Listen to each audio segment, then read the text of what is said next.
Hello everyone, welcome to Fame World Educational Hub.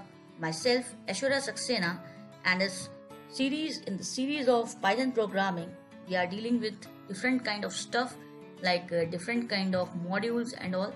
So right now we are working on the NumPy module, and in the previous lecture I have discussed the different ways of creating NumPy array, and all the 6 ways of NumPy array I discussed in the previous lecture, and I also demonstrated the programs for them. So I hope you have watched that lecture. In this particular program, I am just going to start with a new concept, that is how you can make the addition of values to an array which you are creating. So there are two different ways of doing that. First is known as vectorized operation, and another is like scalar factor only. The thing which we are going to do, that is really simple, but yes, the name is vectorized operation and the scalar factor. So from NumPy import asterisk. So this I'm just importing our NumPy module here, and after that I'm just taking arr1 equals to array. I'm just creating a normal array, and I'm taking some values here. Let's say this is our array, and now if I want to add 5 to each and every element of our array, we can just take this, and this is a scalar function, basically scalar factor you can say. So what will be happening, like, so let me just print this. Suppose I'm printing this arr1 here, and then again I'm printing after making the updations.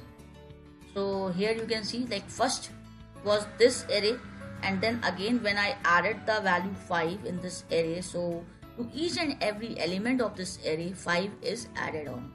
So 11 plus 5 16, 22 plus 5 27.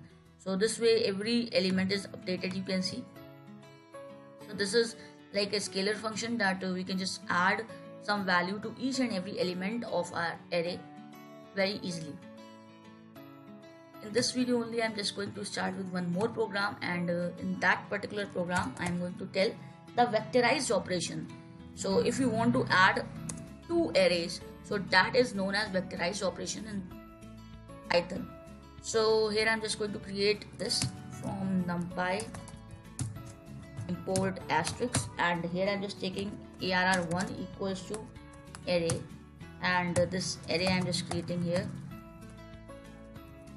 and then I'm taking arr2 equals to array, and array I'm taking here, and this way I'm just taking some more values. And now if you just want to add these two, that's the only thing which is known as vectorized operation. Suppose I'm just printing them for the convenience of understandability, so you will be understanding it much better in the much better sense. Otherwise the program is really small.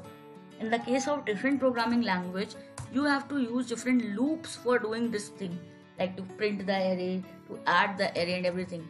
But here you do not have to do that. arr1 plus arr2. Here in the case of Python you do not have to do that. So here I'm just taking print, and right now I'm just going to print the arr3. So you can see that it will be addition of the 2 arrays. So this was our first array, this is our second array, and this is the addition of these 2 arrays. You can see this is 55, 44, 33, 22. Like 55, 44 is 99. So individually each and every index position is getting added, and this new array is created with the help of addition of the elements. It's really simple. I hope it is clear. If in any program you face some problem or you can have some confusion, you can just ask it in the comment section. So if you are having some confusion, you can put up your query in the comment section. It's like if you do not want to print it like this, you can just skip this step also. These 2 lines can be skipped. I'm just deleting it for right now.